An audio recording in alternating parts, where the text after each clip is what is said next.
Subscribe to our YouTube channel and press the bell icon to get the latest updates. Ayodhya में सालों तक tent में रहने वाली रामलला अब अपने भव्य राम मंदिर में विराजेंगे। 22 जनवरी को राम भक्तों का इंतजार खत्म हो रहा है। इसी दिन रामलला की प्राण प्रतिष्ठा होगी। अयोध्या में राम मंदिर बनने की पटकथा काफ़ी उलझ रही है। कानूनी जंग दशकों तक चली। जिला अदालत से लेकर हाई कोर्ट और सुप्रीम कोर्ट तक मामला गया और आखिरकार राम भक्तों के पक्ष में फैसला आया। 2019 में सुप्रीम कोर्ट के फैसले के बाद अयोध्या में राम मंदिर बनने का रास्ता प्रशस्त हुआ।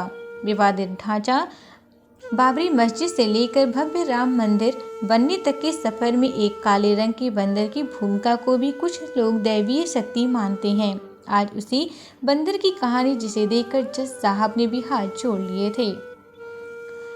बात 1 फरवरी 1986 की है। अयोध्या की सुबह कुछ अलग थी। उस दिन न केवल अयोध्यावासी बल्कि देश दुनिया की नज़र फैजाबाद जिला अदालत के फैसले पर टिके थे। सुबह से ही लोग अदालत पहुंचने लगे थे और फैसला सुनने को बेताब थे। पुलिस प्रशासन से लेकर आम लोगों की मौजूदगी से अदालत में पैर रखने की जगह नहीं थी। खचाखच भीड़ में अदालत में मौजूद लोगों की नज़र एक काले रंग के बंदर पर टिकी थी जो फैसले के वक्त वहीं मौजूद था। दावा किया जा रहा है कि वह बंदर अदालत में सुनवाई शुरू होने से लेकर जिला जज KM पांडे यानी कृष्ण मोहन पांडे के घर जाने तक हर जगह देखा गया था।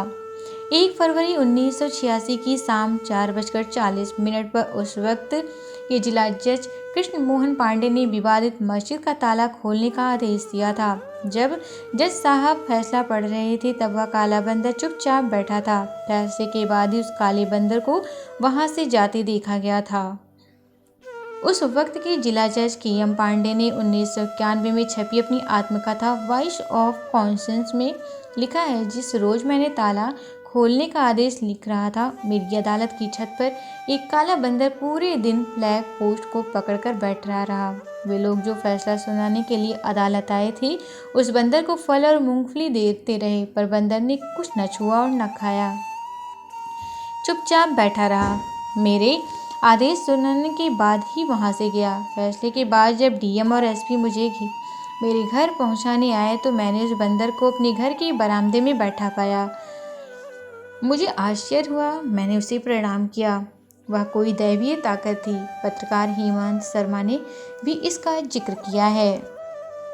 फैसले वाले दिन जिला जज KM पांडे के साथ करीब पूरा दिन बिताने वाले फैजाबाद के तत्कालीन CGM CD राय भी इस बात की पुष्टि करते हैं। उनका भी कहना है कि फैसले वाले दिन सुनवाई शुरू होने से पहले एक बंदर अदालत में लगने वाले झंडे को पकड़े खड़ा रहा। जज साहब उस अदालत में दाखिल हुए तो उनकी नज़र उस काले रंग के बंदर पर पड़ी और उसे भगाने की कोशिश भी हुई, मगर वो बंदर वहीं झंडा पकड़े खड़ा रहा।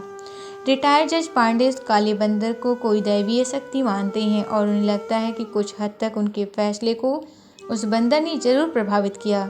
जब फैसले वाले दिन वह घर गए तो उस कोर्ट रूम वाले काले बंदर को देखकर वह हतप्रभ थे। हालांकि उन्होंने उसे कोई दैवीय शक्ति मानकर प्रणाम किया था। हालांकि ऐसा दावा किया जाता है कि फैसला सुनाने और ताला खुलने के बाद उस काले बंदर को कहीं नहीं देखा गया।